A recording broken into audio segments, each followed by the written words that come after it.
SpongeBob saves the day.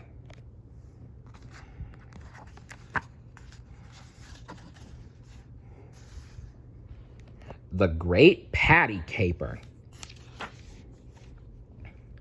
Adapted by Erica David, based on the screenplay by Casey Alexander, Zeus Service, Stephen Banks, and Danny McCulley. Illustrated by Stephen Reed.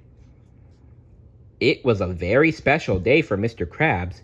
SpongeBob, me boy, I have something important to tell ye, he said. What is it, Mr. Krabs? SpongeBob asked. I finally found a way to keep Plankton from stealing me secret Krabby Patty formula, Mr. Krabs replied. I've sent it far, far away, where he'll never be able to find it.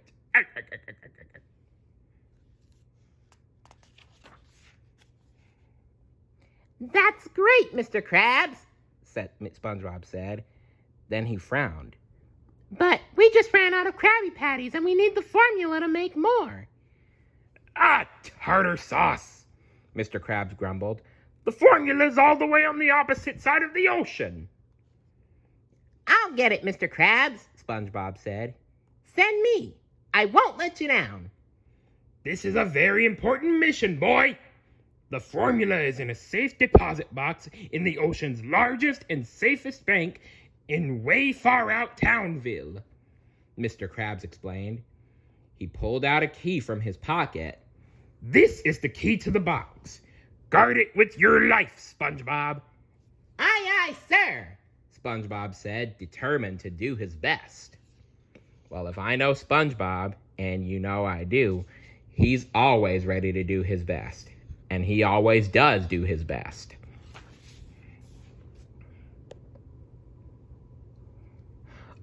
Later that day, SpongeBob and Patrick boarded the Oceanic Express, to go to way far out Townville. Little did they know that Plankton was following them. Remember, Patrick, SpongeBob said, this is an important mission. Keep your eyes open for any suspicious characters. SpongeBob and Patrick walked through the train to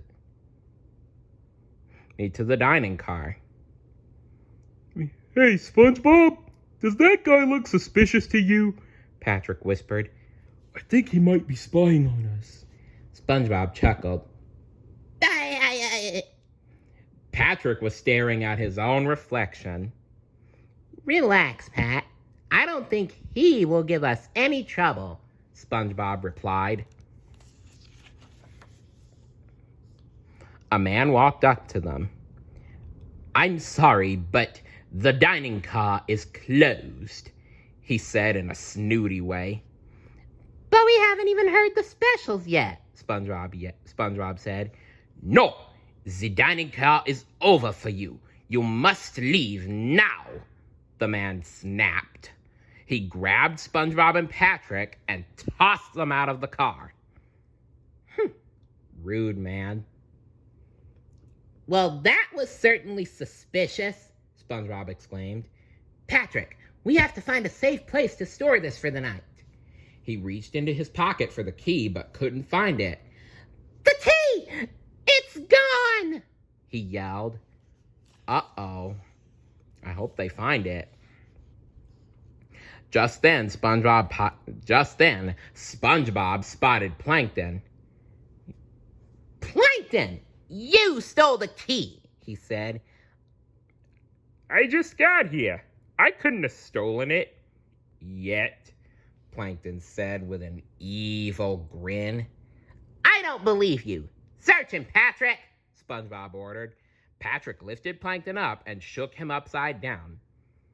He's clean, Patrick said. Then someone else on this train must have stolen the key, SpongeBob said. SpongeBob and Patrick called the police and rounded up the suspects. Oh yeah, Patrick was like, Cops, I need you! I think I know who did it, SpongeBob said. Mr. Police Chief, I submit you to the nanny. Search this baby's diaper and you'll find the key. The police chief searched and found a stolen diamond in the baby's diaper. Great job, Mr. Squarepants. You nabbed the infamous Jewel Triplets gang, the inspector said.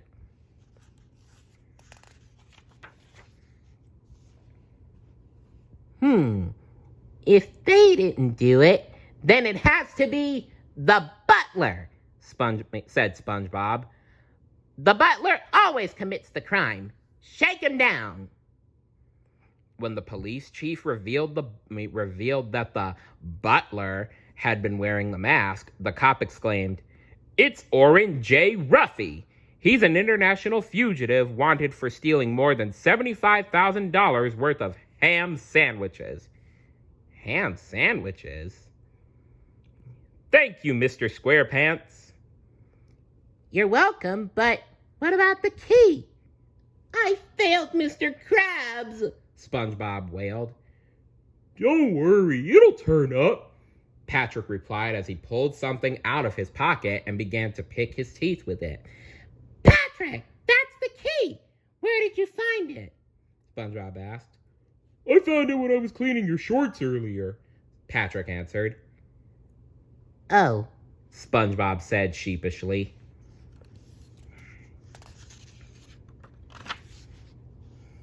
With the key found, SpongeBob and Patrick settled down for a nap. Would you mind scooching over? Would you mind scooching over, SpongeBob? Patrick asked. I can't even move my eyebrows. I'm trying, Patrick, but it's really cramped. This isn't exactly Bikini Bottom, SpongeBob said. Suddenly, Plankton popped up from under the covers.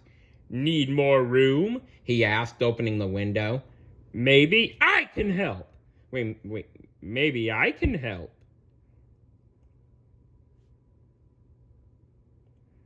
What a cool view, Patrick said. Have a better look, said Plankton, and then he pushed SpongeBob and Patrick out of the window. So long, and thanks for the key. Ooh, Plankton. Oh, I hate that guy. What are we gonna do, SpongeBob? Patrick asked. Follow that train, SpongeBob said. They ran after the train until they came to the edge of a cliff. The train pulled away from them and followed the tracks into a canyon below. Uh-oh. Now what? Patrick asked. Not to worry, Patrick. I have an idea, SpongeBob said. He grabbed Patrick and jumped off the side of the cliff. Ah! Patrick screamed.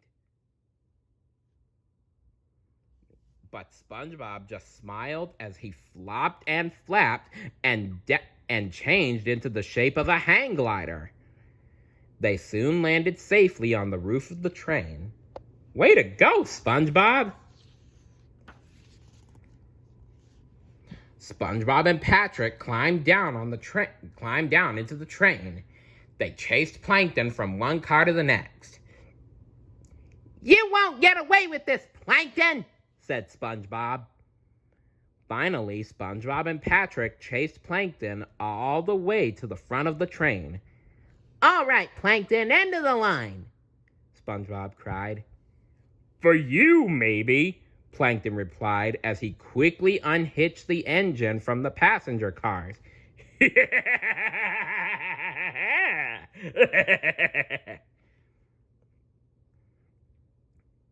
Uh-oh. Patrick, we've got a big problem, SpongeBob said. We're on a runaway train! Oh, dear. What are they going to do?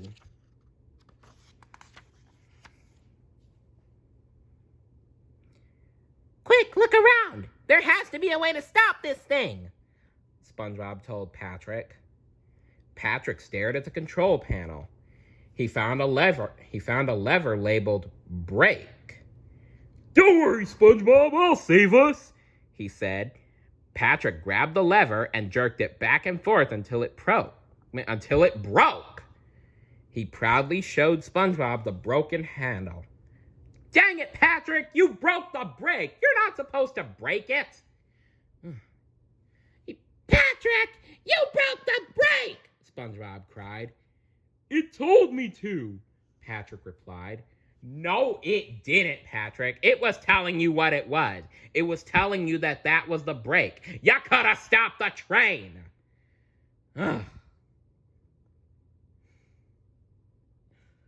Sorry, everybody. I'm very sorry.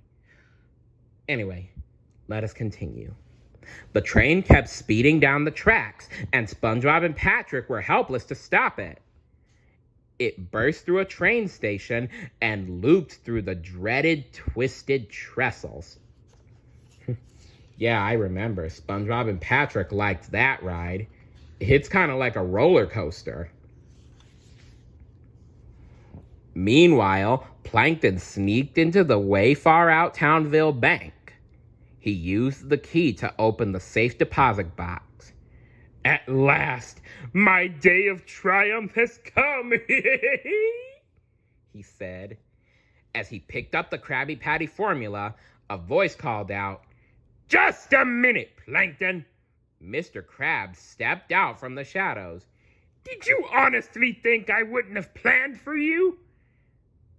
Plankton sighed as he handed over the formula. Just keeping it warm for you, Krabs. Just then, they heard a rumbling sound. What's that noise? Mr. Krabs asked. When he turned to look, Plankton swiped the formula. Checkmate, Krabs. I win. Plankton cried. Ooh, Plankton!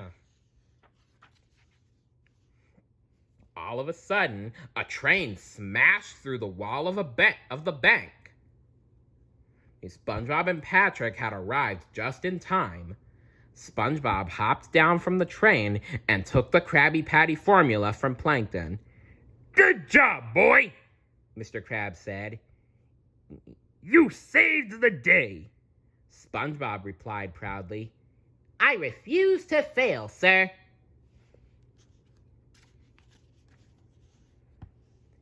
The end. Have you ever gone on a fun train ride? Let me know in the comments below. See you later. Bye.